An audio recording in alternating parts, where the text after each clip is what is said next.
Hey folks, I hope you're doing fine. I'm Simo from Investment Research, and today we're doing a complete analysis of SoFi Technologies on today, November 4th, 2025. Now, I want to give you a complete overview snapshot of what's happening with this stock today, so you don't have to watch 10 other videos or piece together information from multiple sources. If you listen to my analysis, you're getting the complete picture, like I'm an internal employee from SoFi giving you the insider perspective on what's really going on. We're covering the recent price action, the blockbuster Q3 earnings that just dropped, what management is saying, where the growth is coming from, what analysts think, and most importantly, what you should do with this information. Alright, first thing first. The Q3 earnings that crushed expectations across the board, in my view, the stock hit an all-time high and yet it's pulling back. So the question everyone's asking is simple. Is this the beginning of a bigger correction after an incredible run, or is this a buying opportunity before the next leg higher? Let me break down exactly what's happening with SoFi, what the numbers actually tell us, and where I think this stock is headed. Let me start with where we are right now. As of November 4th, 2025, SoFi is trading around $30.63 and the stock is down about 3% in pre-market trading. Now, before you panic about that pullback, you need to understand the context. SoFi hit an all-time high of $32.57 just last week on October 29th, and the stock is still up an absolutely insane 106% year to date and 177% over the past year. The 52-week range tells you everything about this volatility, from a low of $8.60 all the way to $32.56.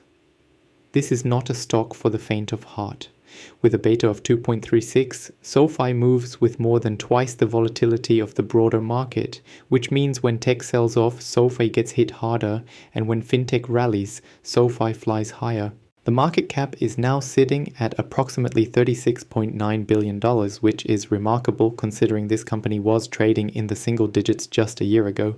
The stock has experienced 42 moves greater than 5% over the last year, so this recent 3 to 6% pullback is actually pretty normal for SoFi. In fact, technical indicators are showing the stock is overbought with an RSI of 54, which actually gives it more room to run compared to truly stretched levels above 70.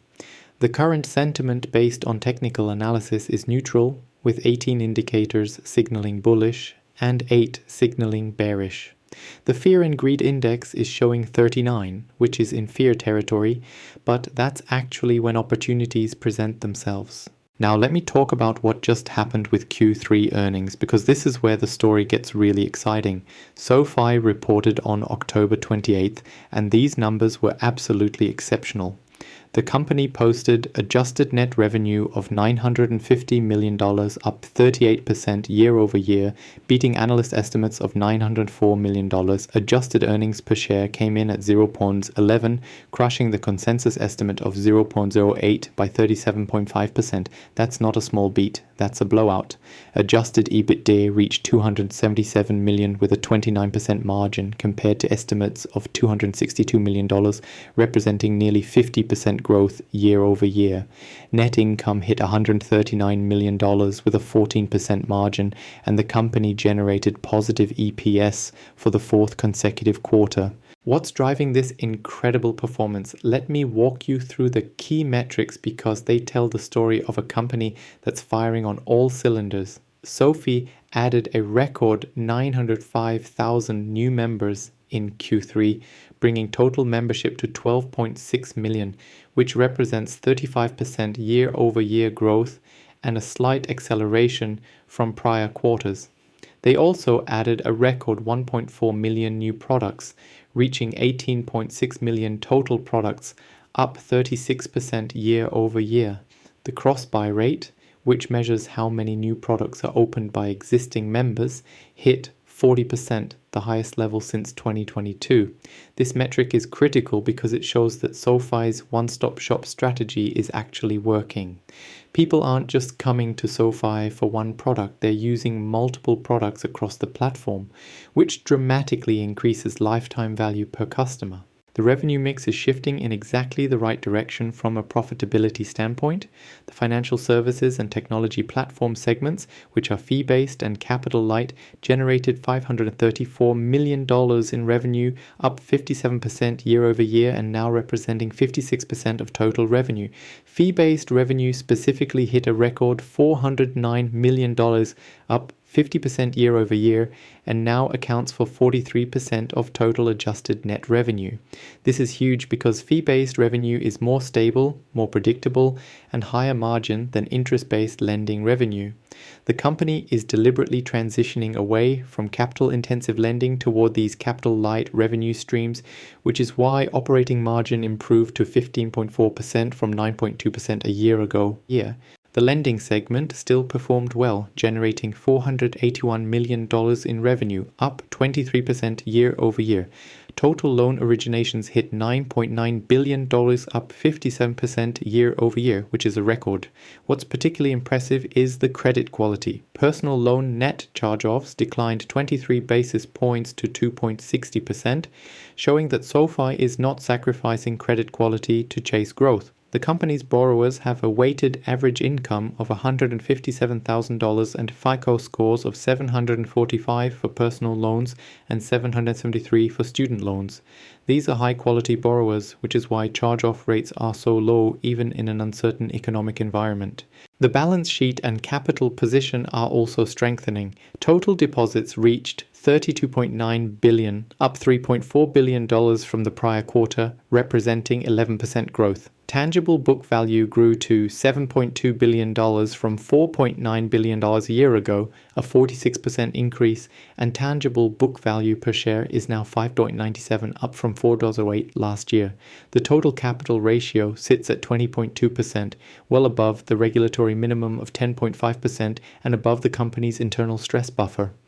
This gives SoFi significant financial flexibility to continue growing without needing to raise dilutive capital. Now, the company didn't just beat on earnings, they raised guidance significantly for the full year, which is always a strong signal. SoFi now expects to add approximately 3.5 million new members by the end of 2025, representing 34% year-over-year growth, up from prior guidance of 3 million members.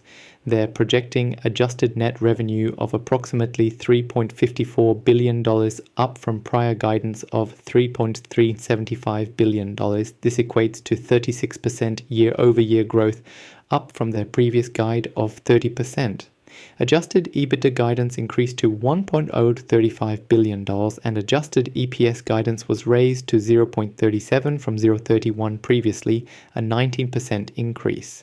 These are meaningful raises across the board, not small tweaks. CEO Anthony Noto was extremely bullish on the earnings call, and let me quote him directly because his comments matter. He said, SoFi delivered an exceptional third quarter fueled by the strength of our innovation and the power of our one-stop shop strategy. Our ability to consistently deliver durable growth, strong returns, and exceptional credit performance proves that our strategy is battle-tested and built to last. He also said the company is stepping on the gas to accelerate investment in existing businesses and entering new areas like crypto and blockchain, AI, SoFi Pay, providing fiat and crypto banking services, and so much more. Let me talk about these new initiatives because they represent significant growth drivers beyond the core business. First, SoFi is launching buy, sell, and hold crypto by the end of 2025, which taps into the massive crypto market. Second, they're rolling out SoFi Pay to additional international markets. SoFi Pay is a blockchain-based global remittance product that could be huge for cross-border payments. Third, they launched an agentic AI exchange-traded fund on their investment platform, leveraging artificial intelligence for portfolio management. Fourth, they're expanding level 1 options trading, giving customers more sophisticated investment tools. These aren't gimmicks, these are strategic moves into high-growth adjacent markets that leverage SoFi's existing platform and customer base. The The company also highlighted that unaided brand awareness reached 9.1% in Q3, up from much lower levels previously. Think about what that means. Only 9% of Americans can name SoFi without prompting, which means there's a massive runway for growth as brand awareness increases. For context, Chase, Bank of America, and Wells Fargo have brand awareness in the 80% to 90% range. If SoFi can get to even 20% brand awareness over the next few years, the member growth potential is enormous. Now let's talk about the analyst perspective, because Wall Street is divided on this name.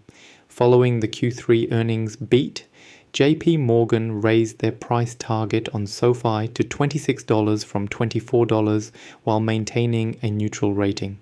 That might sound bearish given the stock is trading above $30, but it actually represents caution rather than outright negativity. The consensus rating from analysts is hold with 10 buy ratings, 13 hold ratings, and 3 sell ratings. The average price target sits around $14 to $29 depending on which source you look at, with a wide range from a low of $3 from Wedbush back in April 2024 to a high of $38 from Mizuho and Needham. This wide dispersion in price targets tells you that Wall Street hasn't reached consensus on how to value SoFi. The bears argue that the stock has run too far too fast, that competition in fintech is intensifying, that a recession could hurt loan demand and credit quality, and that the valuation is stretched. The bulls counter that SoFi is one of the only fintechs executing profitably at scale, that the transition to fee-based revenue makes the model more durable, that the addressable market is massive with only 9% brand awareness, and that the company is just getting started on its growth trajectory. Regarding institutional activity, we're seeing mixed signals. In Q2 2025, 422 institutional investors added shares while 299 decreased positions. Some notable moves include Volaridge Investment Management adding nearly 8 million shares, a 92% increase. Bank of America added 7.5 million shares, up 65%. On the flip side, Susquehanna International Group removed nearly 7 million shares, a 71% decrease, and Cube Research completely exited their 6.3 million share position. This tells me that smart money is divided, with some institutions betting heavily on the story and others taking profits after the massive run. One concerning data point is insider activity. Over the past 6 months, there have been 9 insider transactions, all of which were sales with 0 purchases. Key insiders like the Chief Technology Officer, board members, and executives have been selling shares. Now, insider selling doesn't necessarily mean the company is in trouble.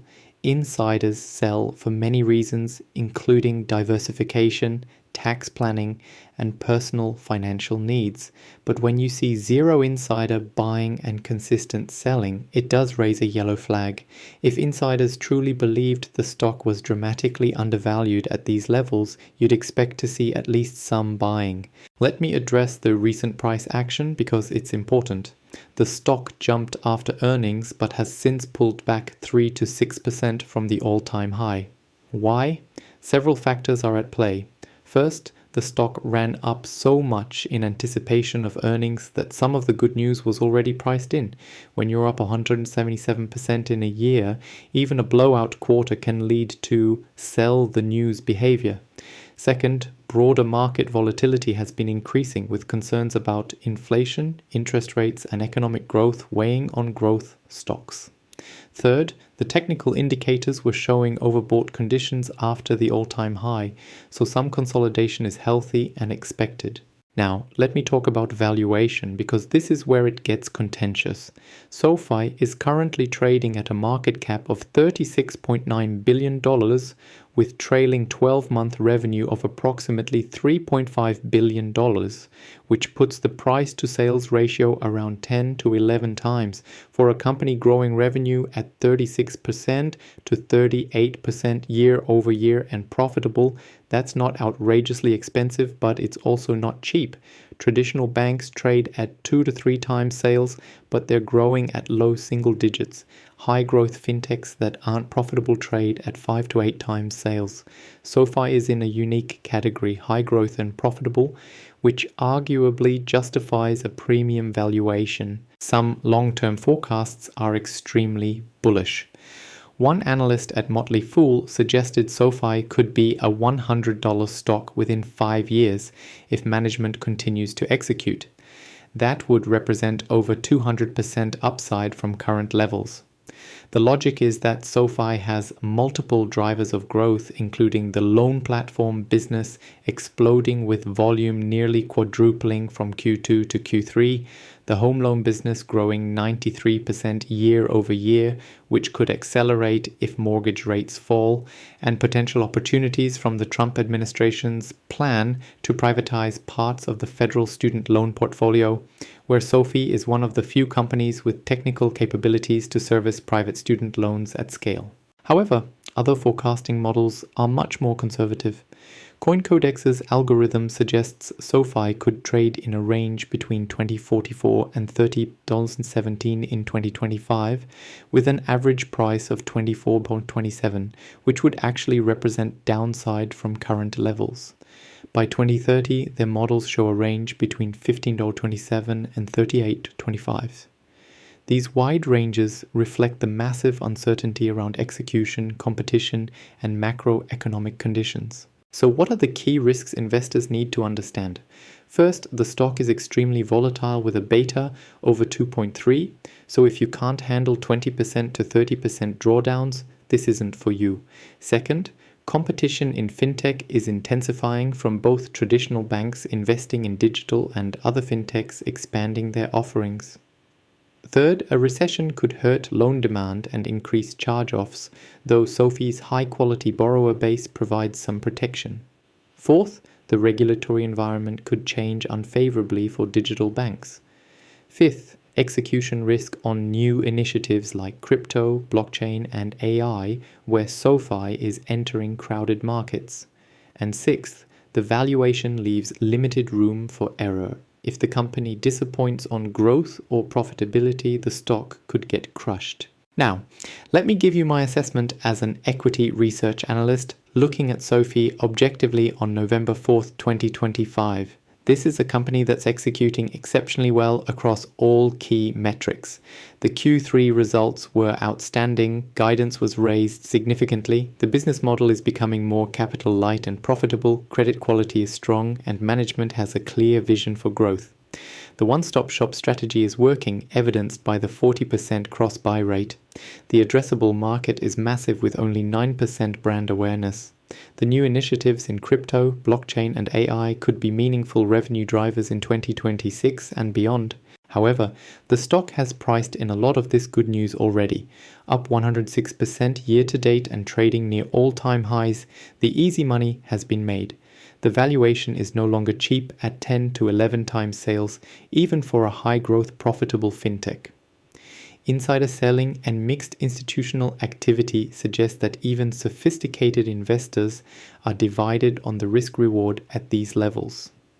The technical indicators show the stock is overbought and due for some consolidation. My rating is hold for existing positions and wait for better entry for new positions.